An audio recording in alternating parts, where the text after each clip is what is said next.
cjepivo koje je podijeljeno u svijetu 948 milijuna doza i nije prijavljena niti jedna nuspojava, pogotovo ne autoimune bolesti.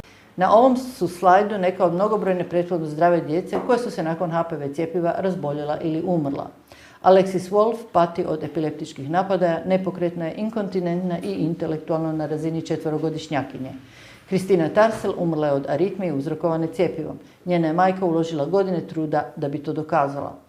Slično, nekoliko sati po primitku druge doze cjepiva umro je Joel Gomez. Drugi dječak je Colton Barrett. Nakon cjepiva je ostao djelomično paraliziran i ovisan o pokretnom respiratoru. U 18. godini je počinio samoubojstvo. Život si je zbog neizdrživih bolova oduzela i Maddie Moorman.